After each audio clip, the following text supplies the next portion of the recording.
Good evening, I'm Ces Orenia Drilon. And I'm Pauline Verzosa. The big stories tonight, despite years of schooling, close to 19 million senior high school graduates do not understand what they read, even if it's just a simple story. We have the Department of Education addressing this shocking finding in a little while. And Vice President Sara Duterte says she is attending the Justice Department's preliminary probe into her kill remark against President Bongbong Marcos. But she maintains her statements were taken out of context. And later, we show you a hole in the wall right here in the metro where sustenance and sustainability meet.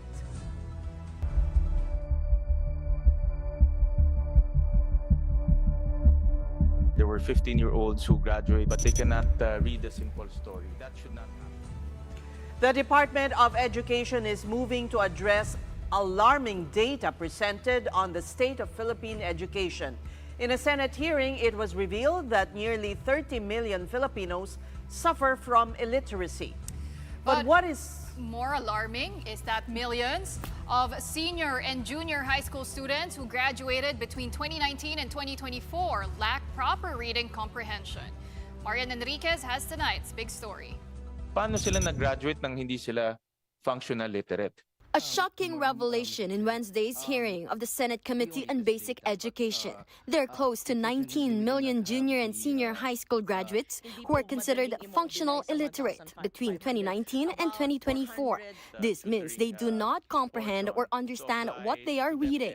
This data was revealed through the Functional Literacy Education and Mass Media Survey of the Philippine Statistics Authority. The figure is alarming. 1 in every 5 high school graduates cannot understand when reading even a simple story. No one should graduate in our basic education system that will not be functional literate. That should not happen. This is where DepEd should already be proactive in making sure that no one will graduate not being functional literate. That's quite concerning. The PSA survey also revealed that 24.8 million Filipinos aged 10 to 64 are functionally illiterate, while 5.8 million cannot read, write, or count. In terms of areas, provinces in Mindanao and parts of the Visayas recorded the highest number of functional illiterates. A teachers group corroborates the PSA's findings. Aside from problems with budget and the number of teachers, they also blame the matatag curriculum for the current learning crisis. Pinopromote po nila yung mass promotion na kahit hindi ganun na kahusay ang bata, kailangan po naming ipasa. Kahit kami mismo teacher, nahihirapan talagang.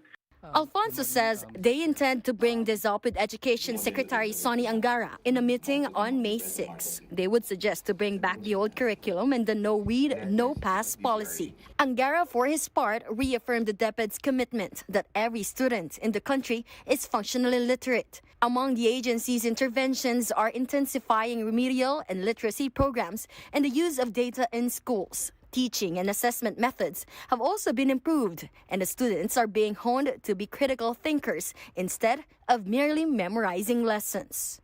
For News 5, I'm Marian Enriquez. We are One News. So how long has DepEd known about this problem? Are there other factors that may have contributed to this alarming data? And joining us tonight is DepEd Assistant Secretary for Curriculum and Teaching, Jerome Buenviaje. Good evening to you, ASEC, and welcome to the big story.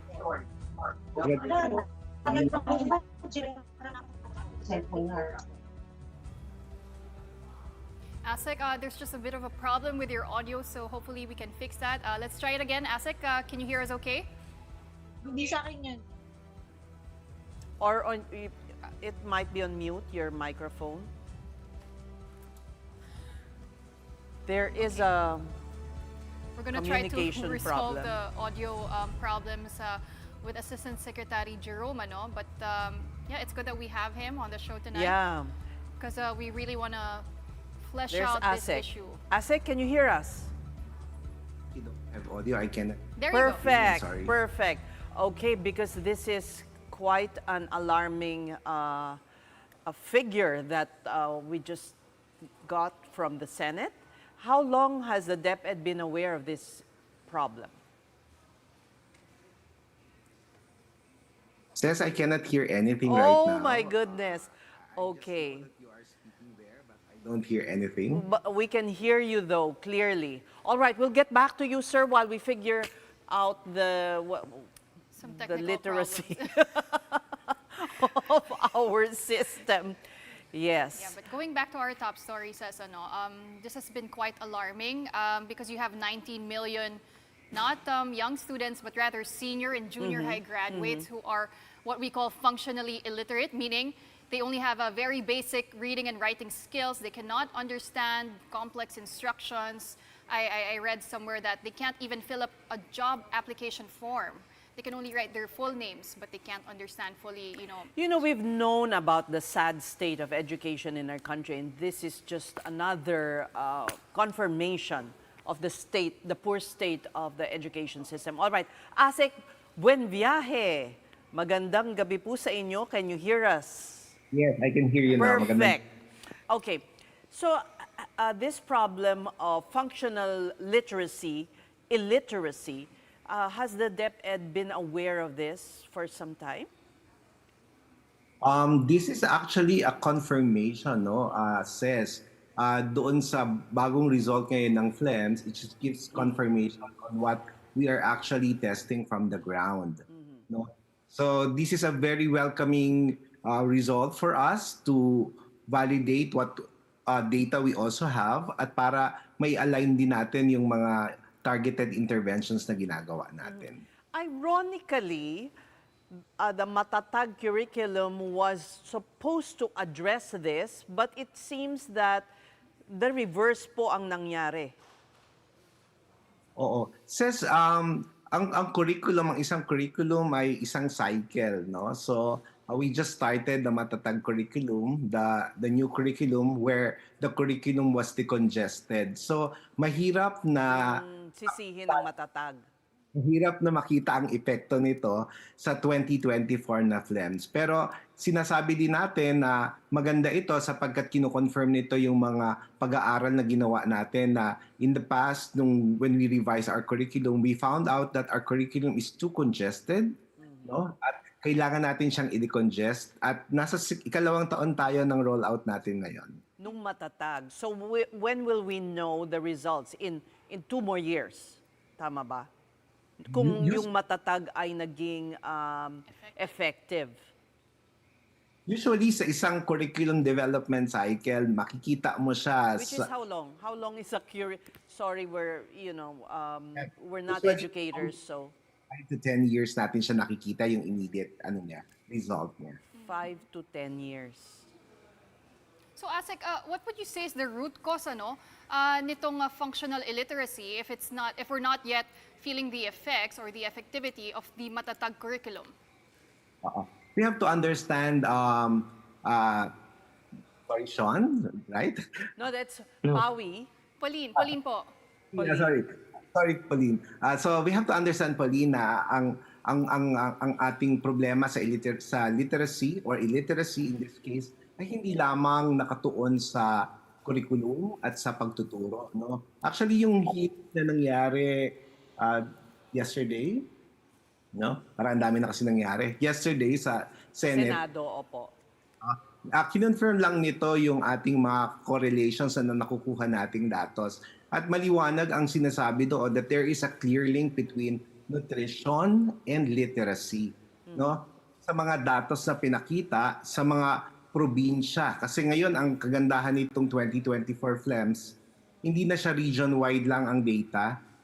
Bumaba na siya sa probinsya at sa mga munisipalidad at ang mga syudad. So, makikita natin in provinces where stunting, yung chronic malnutrition and wasting, yung mga acute malnutrition, yung mga high illiteracy, makikita natin na mataas din ang malnutrition, no, doon sa mga probinsya at mga lugar na ito. Pero Asik, nutrition is one thing, but it's another when you have students passing their respective levels, kahit clearly hindi naman sila kapasa-pasa. I mean, why is there a problem like that of teachers letting students pass, move on to the next grade kahit na they're clearly behind? Oo. Sa edukasyon, Pauline, ano siya, no? Dalawang perspektibo ito ng yung kasing yung tinatawag na no child left behind na sinasabi kanina dun sa interview, misinterpreted siya. Kasi ang dapat niyan, when you promote the student, kahit nakita natin na hindi pa niya na-master ang competencies, sinusundan siya ng intervention sa level niya. No, so importante yung mga interventions sa loob ng within the grade level. Pagka pinopromote yung estudyante, kailangan din ng isang authentic assessment o yung mga assessment na mga tama para masasabi natin na talagang grade level appropriate sila. Could this ASEC be also a result of the pandemic? Parang we're just seeing na talagang nag-suffer ang education during those 3 years ng Actually, pandemic. sinasabi natin, di ba, even before the pandemic, meron na tayong learning crisis. No? At ito ay talagang pinaigting pa ng pandemic. So we have to remember na yung grade 5 students ngayon, sila ito yung mga pumasok ng grade 1. Nung At saka yung senior high, yung mga parang, di ba nagkaroon rin ng mass promotion because, well, the circumstances, I suppose, called for it. So now we are seeing the result. Yeah, at during the pandemic, di ba, meron tayong tinatawag na compassionate principle. Kasi syempre, nasa special circumstance tayo that time, no? Kaya mas naging lenient at mas naging magaan yung mga assessment na ginagawa. Kasi yung karamihan sa DepEd, syempre ay modular, no? Sa mga private schools naman at sa ilang city na can afford ay meron tayong online learning. ASEC in our sister network na 1PH, nakausap po ni Cheryl Cosim, ang presidente ng Quezon City Public School Teachers Association, na si Teacher Erlinda Alfonso. And she did mention yung mass promotion na yan, where they have to pass students para nga maka-advance daw sila sa next level. And another factor din daw doon, kasi nagrereklamo din daw po yung mga parents kung bakit daw binabagsak yung mga estudyante nila. And the teachers, para hindi na daw sila maipit because it is their bread and butter, hindi sila ma-suspend or ma-investigate pa, pinapasa na lang din daw yung mga estudyante. I mean, is that also part of the problem here? Yeah, I think so. Pero dapat alam na it is our moral obligation, di ba? As a teacher, no? Alam natin kung yung bata ay talagang natawid niya yung mga competencies na dapat niyang natutunan. At sa pagtuturo, no, talagang expected natin hindi naman lahat ng bata pare-pareho, hindi sabay-sabay natututo. Kaya importante yung tinatawag na differentiated instruction sa loob ng classroom.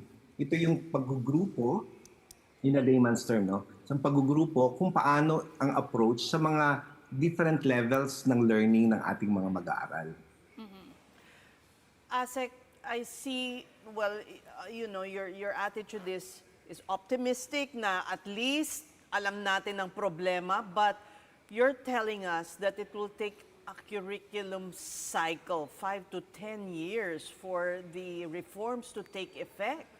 Parang medyo masyado pong matagal. Meron tayong tinatawag syempre na yung ating immediate effect niya. Halimbawa sa classroom pagka yung kaninang binanggit ko, maayos ang pagtuturo sa differentiated instruction. Hindi kasi one size fits all ang pagtuturo sa loob ng classroom. At maraming factors tayo diyang tinitignan. Halimbawa, yung readiness ng ating learning environment, tapos yung quality din ng teaching ng teacher, siyempre yung estado din ng ating mga estudyante, yung kanilang kapasidad, mga individual.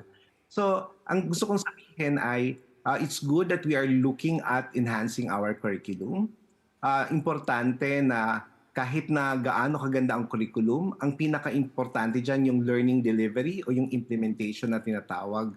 So, kailangan na-equip mabuti ang ating mga teachers. Yun din, correct. Yeah. What are you doing in that regard? We are doing a lot of equipping our teachers. No? Marami tayong scholarships na binibigay for our teacher. Meron tayong tatawag na LeeScoop. Before joining DepEd, I'm part of UP College of Education as the Dean. So, first-hand ko nakita Diyan Ano tinetrain po lahat ang mga teachers natin. Pero Yes, sa dami po nila, kaya ba? Oo. Doon naman sa mass training, meron tayo ngayong bagong programa with Secretary Angara, yung partnership with LinkedIn. If you're familiar with LinkedIn, Yes. meron tayong 200,000 na slot for teachers, no, na anytime at their own pace and at their own volition, they can enroll for a professional development in LinkedIn. Alam mo, Asek, nabanggit nga rin po ni Teacher Erlinda kanina that part of the problem is the attention span of the students. Sabi niya, hirap sila mag-focus, 20 minutes lang, nadidistract na daw sila, more so in a classroom of 60 to 65 students, right? And you only have one teacher. Wala kasi ginawa kundi mag-TikTok at mag-YouTube at kung ano-anong social media dyan. Should we not follow the lead of Australia, ASEC? Ban Because na we po. are in a crisis. Yeah, actually meron trend ngayon even in Sweden na ang ating mga bata ay inilalayo sa gadget, no. They are going back to the basic. They have to hold books, yung physical book, di ba? Yes. Pero in our generation, if I would say it safely, no, iba pa rin yung hawak mo yung libro at naaamoy mo siya at habang binubuklat mo, and then doon nagwa-widen yung imagination mo. So may mga pag-aaral ngayon, no, na nagsasabi na importante na we go back to the basic kasi minsan if we are too much involved with gadgets, it brings us back, no, to different focus and nawawala yung ating attention. At bukod doon, syempre katulad ng binabanggit ko, factor to, kasama din diyan yung generation, no. Pero mga pag-aaral ng Gen Z, ngayon yung mga estudyante natin ang tawag diyan Gen Alpha, no. So, meron silang mga sariling characteristics na hindi natin nahanap sa mga henerasyon na nagdaan. So tama po yung sinabi ni Pawi na talagang very short ang attention span. Yeah, You alam mo also yung mga see that. video ngayon kasi pagka inaral mo, very quick yung transition, no? So we have to compete with that fast pace of things. At kaya importante to put balance so that learning could really happen. Paano kaya yung balance na yun, Asek? Is it having lectures cut short to 10 minutes, tapos another 10 minutes for an interactive activity? Ganun na ba ngayon to be more effective sa pagtuturo sa mga Gen Alpha? Actually, may tinatawag na constructivist view sa pagtuturo, Polid. Ibig sabihin nun, importante, yung panahon kasi dati, we just feed. The teacher is the source of all knowledge. Sa pagtuturo ngayon, hindi na kasi gano'n, no? Teachers should be more of the facilitators. So, ibig sabihin, let them think of how they understand things at yung things, and yung teacher ang nagfa-facilitate at ng mga activities niya. Kaya nga hindi na pwede talaga yung lecture type sa mga estudyante natin. Kailangan ay they learn by doing, they learn by understanding things, no? At importante yung mga social activities, no, sa kanilang ginagawa. So in closing, DepEd, I'm glad you have a very good attitude about these alarming statistics. Give us a big picture. How long will it take to overhaul the very sorry state of our education system and to be able to produce, graduates that can compete? It's a tough world out there. Yeah. Secretary Sunny is always saying when he took the position as DepEd Secretary, alam niya na he's facing a challenge in terms of education. Kaya nga tinitignan nating mabuti na yung mga magagandang nagagawa na, kasi yun yung importante, yung continuity. Yung mga magandang ginagawa na ay may pagpatuloy natin. And very data-driven ngayon ang DepEd. Tinitignan talaga yung mga datos so that it will be a targeted intervention. And to answer your question, it will take siyempre taon, pero importante yung nagsisimula tayo ngayon, no? At naniniwala naman ako din na for to raise a generation, it has to start now. At kailangan lamang ay hindi tayo nakafocus sa pag-solve sa problem sa iisang focus, kundi tignan natin yung multi-dimension and multi-factor of things no ng pag-solve ng solution. At Sige. lahat, Sorry, pahabol. So kahit yung matatag curriculum ay ginawa noong panahon ni VP Sara, okay naman sa inyo yon. You will just continue it because usually, sabi nyo nga, palit ng palit. yeah, tinutuloy ito, Ses, kasi galing ito sa pag-aaral. Okay. Hindi ba kayo rin yon? Kayo rin ba? Hindi po. Hindi. Para pakilala natin yung mga taong tumulong doon sa UP ACT-RC, no? Doon sa Okay. pag-aaral. Okay. All right. Well, thank you very much for talking to us, DepEd Assistant Secretary for Curriculum and Teaching, Jerome Buenviaje. Now on to another story. Transportation Secretary Vince Dizon says the overhaul of EDSA is definitely pushing through after the May 12 elections. On our sister program, StoryCon, Dizon shared how the EDSA rehab will be done first on the inner lanes, which are currently being used as a busway. In effect, buses will be moved to the next lane. And to alleviate traffic, Dizon says they are now in talks to give incentives to motorists who will use the elevated highways. That includes the Skyway Stage 3 and Harbor Link. All other plans for EDSA's makeover will be announced a week before the elections. So nag-announce na po ang DPWH na sisimulan po ito pagkatapos ng eleksyon. Ito po ay gagawin lane by lane. Magsisimula po sa inner lanes, no, both north and southbound. At ito po ay gagawin buuan na yan, no? Mula Monumento hanggang Pasay, no? Tuloy-tuloy po yan. Dizon is also optimistic about key rail projects being completed in the last 3 years of the Marcos administration. These are the MRT-7, the Common Station, and the North-South Commuter Rail, or at least the structures from Valenzuela to Clark, Pampanga. To speed up construction, he looks to Congress for laws that will facilitate land acquisition. Ay meron po kaming minumungkahi sa Kongreso yung amendments to our right-of-way law. Isi-streamline nito yung mga proseso at bibigyan ng mas malawak na flexibility at authority hindi lang ang local government, hindi lang ang national government, kundi pati ang local governments para mas mapabilis natin ang right-of-way acquisition. And speaking of the DOTR, it has ordered the suspension of Solid North bus, which caused a tragic pileup at a northbound toll plaza of the Subic-Clark Expressway earlier today. The massive road crash happened around noon involving a container truck, a bus, and 3 cars. There were multiple fatalities, most of them pinned in the wreckage. The Tarlac PD-RRMO has updated the number of those killed to 12, 6 of whom were children. 28 people suffered injuries and have been brought to the Tarlac Provincial Hospital. Authorities say the bus triggered the pileup when it rammed the vehicles waiting in line at the toll plaza. Investigation on the accident continues, and the driver of the bus is now in police custody.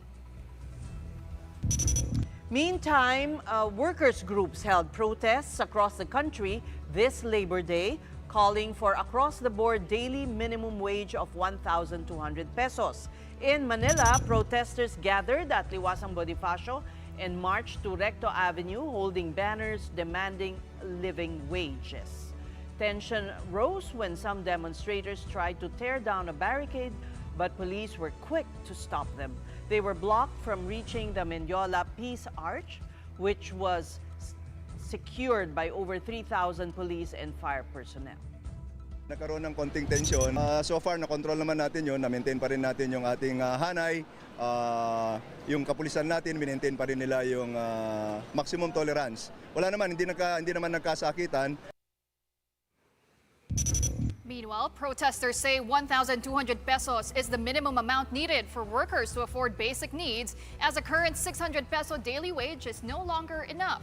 They also called for an end to contractualization and pushed for better pay for entry-level workers. Alam naman natin na sobrang taas ng presyo ng bilihin sa kasalukuyan, kaya't nangangailangan na ng dagdag sahod. Kaya't yung aming panawagan na dagdag sahod ipaglaban, 1,200 pesos nationwide, iyan yung sa tingin namin ay nakabubuhay. It is worth noting, though, that Congress is pushing for a wage hike between 100 and 200 pesos. Senators are urging President Marcos to certify the wage hike bill as urgent. The Senate has already passed a 100 peso wage increase, but it still needs approval from the House and Malacanang. Senator Risa Ontiveros warned that delays could worsen poverty, while Senator Bongo called on the House to act before the 19th Congress ends in June. If it is not passed by then, the bill will have to be refiled in the next Congress. And in his Labor Day message, President Bongbong Marcos vowed to protect the welfare of workers, but made no mention of the proposed legislated wage hike. He only said that 16 regions have approved wage increases for this year. We're going to take a quick break, but coming up, one eatery is serving up Filipino favorites with modern sustainability on the side. We introduce to you Gubat QC when the big story returns. Keep it here.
Yes, thanks for having me. Magkapangalan pala tayo. Short for Cecilia pala yung Cero. Yes. Oo. Kaya pala. It's Cecilia Rebecca. I have to Is it tell in the name of being an advocate for sustainability, no? Hope so. And ano, I don't know why. Basta, the moment I first set foot in Gubat, I fell in love with it and Thank you. I keep going back. But the reason we have you, and thank you for coming on holiday. thank you for the invite. is because of your zero waste advocacy and of course sustainability practices. Was it the overriding belief principle that made you do this? Well, we wanted to serve good food initially, so I guess that's the overriding principle. And then the sustainability came afterwards when we noticed that, like, whenever you eat out, there's just so much plastic around. And then also, our sister restaurant in Baler is beside the sea, and they also try to minimize the use of single-use plastics and their reliance on it. So we felt like we should adopt it here. So that was really the reason. Yeah. Just mostly seeing all the single-use plastics. Well, sir, I haven't eaten, unfortunately, but I do plan to go this week na, Yes, bukas na, no? please. No, but for those unfamiliar with your restaurant, with this hole-in-the-wall concept in Diliman, what can goers expect? What do you really offer?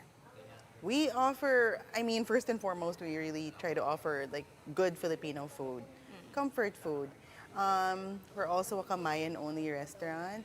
So I guess the experience, and also we try to be, we severely lack green spaces in Metro Manila. So we felt like we should make our space more green. Parang you're eating in a garden, outdoor, outdoor. Alfresco.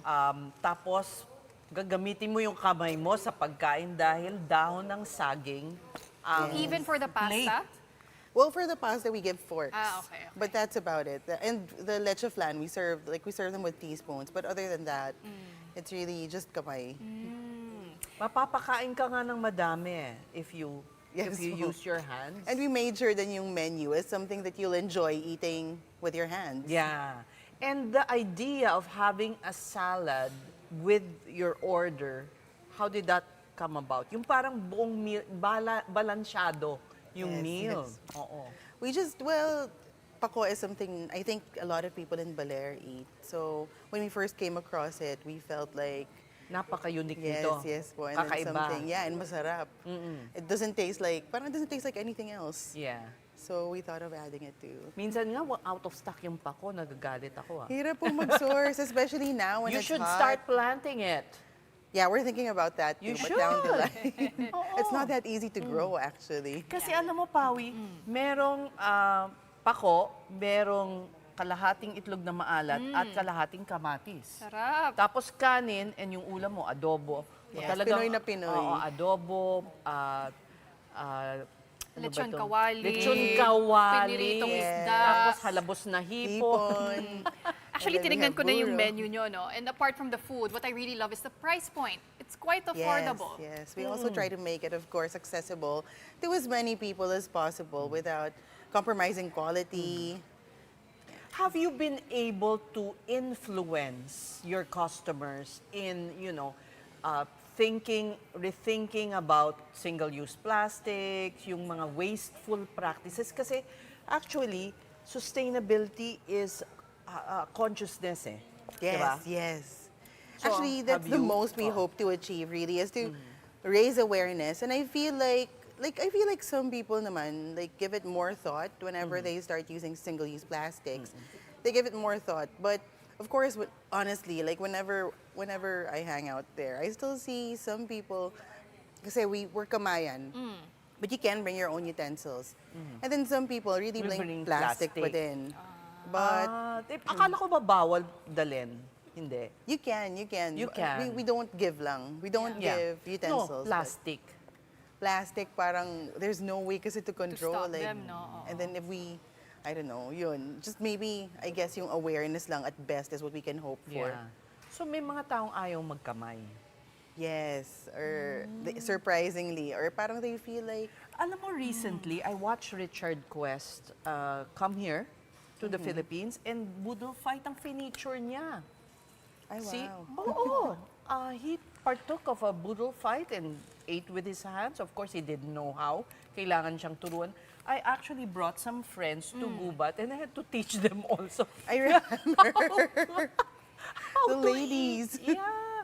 Ang dami kong dinadala. Because Thank for you. me, it's very Filipino. And yun Yeah. na nga, walang waste masyado. So, ang laki na rin ng tinipid mo, no? Yes, na po. kumakain ka sa dahon ng saging. Which is how our ancestors used to eat rin naman. And it's our tradition. And I feel like, I guess siguro some people feel like it's not cool. It's not cool, maybe. Pero parang, wala, it's our tradition.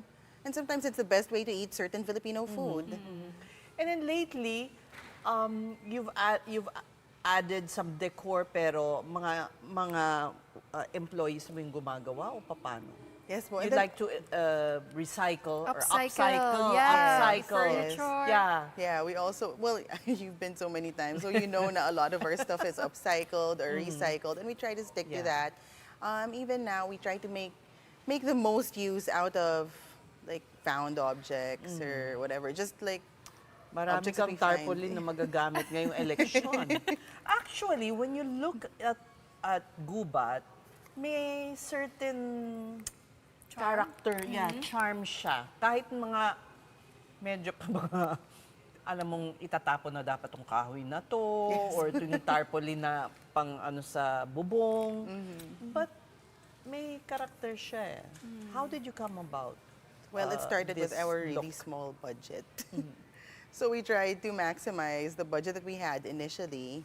And then, although kami rin naman, like me and the people I work with, we're all, syempre, like we're all into yung mga vintage, second-hand, ganyan, Japan surplus. So, kasi it's, Sustainable nga. yeah, and it saves money din, ganyan. So, when we started the business, we didn't have a big budget. So we tried to make it look the best we could with the budget that we had. Parang shabby chic ba? Hindi eh. Hindi. Mas shabby pa a little bit shabbier, but it works, I feel. Or we try to improve then as we go along.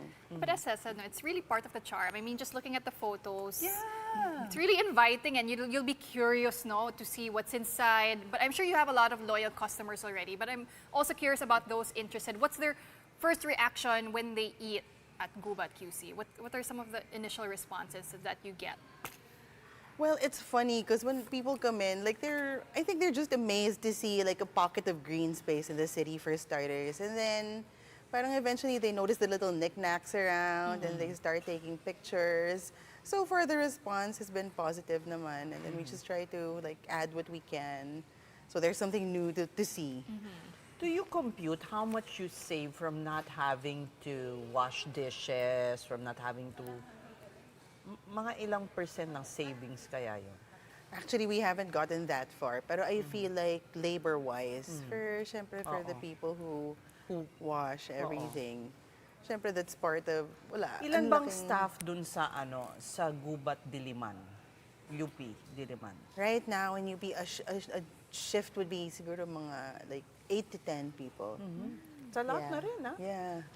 So, 'Cause- tinatapon lang yung dahon ng saging or may ginagawa pa doon na iba? Do Ay, tinatapon lang po farmers? siya. Tinatapon Yeah. na. Pwede ka rin kasing ano yun eh, gawing fertilizer, ha? Oh, like some, Okay. siguro, kasi we have rejects. So the rejects we turn into like fertilizer. But the ones that are used by the guests, wala, we have to throw those away. I think urban farms would like to have that. Oh, okay. Diba? Yes. Oo, it can be turned into fertilizer. Oh, nice. Okay, okay. Yeah, I think you We will didn't think have to about think that. of the next step. Yes. Diba? So far, our next step pa lang is all converting to solar powered. Oh, Yeah, okay. trying to convert everything we can to solar powered. When is this? Well, after all, you're in an open space, right? Yes. Oo. But the freezers, syempre the freezers and the refs, ganyan. But hopefully in the next quarter. And you want to expand also to a third branch? Yes, ma'am. Hopefully. What are Praying you for eyeing? that. Yeah, nga. where's the next location? We don't have a space yet, Okay. actually. But we're looking. It has to be open. Yes. No aircon. Yes. Oo. Kasi dun rin, tipid kayo din dun, di ba? Yes po, and something na pwedeng gubatin. Like, something we can plant trees in. How did you find this particular location dun sa UP Bonsai Society? Ay, yes. Oo. How did you find that location? It was actually the community that gave us access to that little parcel of land. Kasi my mom was a big bonsai enthusiast, so she had her plants, and then she'd go there, and then, like, just hang out with the community, and then So now eventually you can they gave even her buy space. bonsai if you wish. Right now, you most eat of our there. bonsai is really our collection, and but the area around is full of bonsai artists. Is the one in the UP branch. Yeah, dapat siguro meron, you can ask them to sell there. So much Yeah. potential, right? Actually. Diba? This whole Yes. concept of gubat. And for me, I hope it's not just, a trend that, people nowadays just follow trends. Iba na, uy, let's try something na kamay, you'll use your hands to eat. Because it's really something in our Filipino culture. So, there's a whole potential in that. But what about supporting farmers? With your banana leaves, sino ba yung mga sinusuportahan na farmers ng Gubat QC when it comes to your sustainability efforts also? Actually, right now, a lot of our supplies we source from the local markets. Okay. So we don't really have access to farmers directly just yet. But we hope to do that in the future too. Like, if Do there's you someone have who a can connect problem us with the supply of banana leaves? No naman. So far, no po. But what we have a problem with it is the supply of pako. Especially like with the weather. Parang with weather changes, Right. it gets harder to And get. summer, I Yeah. suppose it's challenging, Yes. no? Oo. Also, pag rainy season po, ayun, it's Yeah. harder to source Naging pako. pipino na lang. Buti may pipino. Oo, pero you should, I guess that's the next step also, exploring partnerships with farmers. Yes, definitely. Actually, we're super open to that. We just haven't found a connection to them yet, or to farmers who have what we need specifically. And I'd like to ask you, in your everyday life, how do you practice sustainability? At home, we really try to limit our use of single-use plastics and the Like how? reliance on Para it. naman kami, we can also learn from you. Just mostly containers. Use reusable containers. Even when we shop, we use reusable containers. you We bring our own your- containers, Oo. eco bags, everything. Sabi And nga then- yung mga, ewan ko naman, ba't may tira pa sila sa pagkain nila sa gubat? Bawal ilagay sa mga styro or ano, they have to bring their own container, right? They can, yes. It's an Or use the option. banana Tapos, leaf, right? Is that also pang takeout? yes. Oo. Pero actually, what we do is, you can bring your own. Maikli kasi eh. Di ba? Yeah. You can bring your own. Tapos when you bring your own, we don't charge you anymore for the takeout box. So parang incentive din siya na basta may dala ka.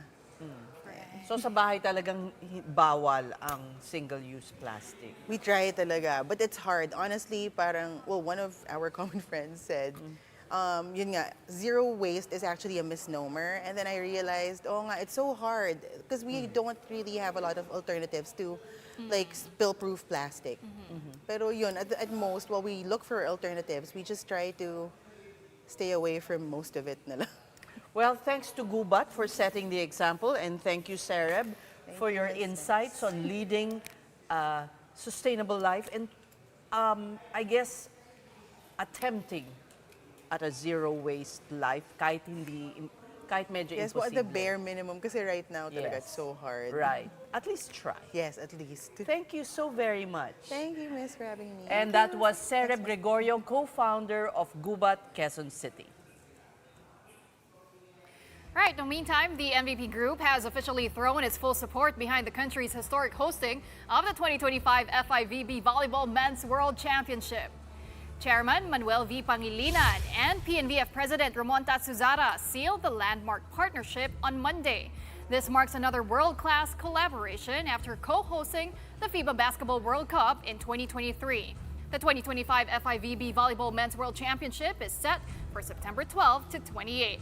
This is the first time the global event will be staged on Philippine soil, and PLDT will be providing broadband connectivity as the official internet partner while Signal TV will handle broadcast duties to bring the action closer to fans nationwide.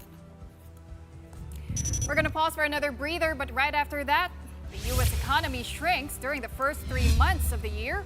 President Donald Trump believes he knows the reason for the decline. We have that story and more when we return. Keep it here on One News.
And we're back with a damper to American President Donald Trump's first 100 days in office.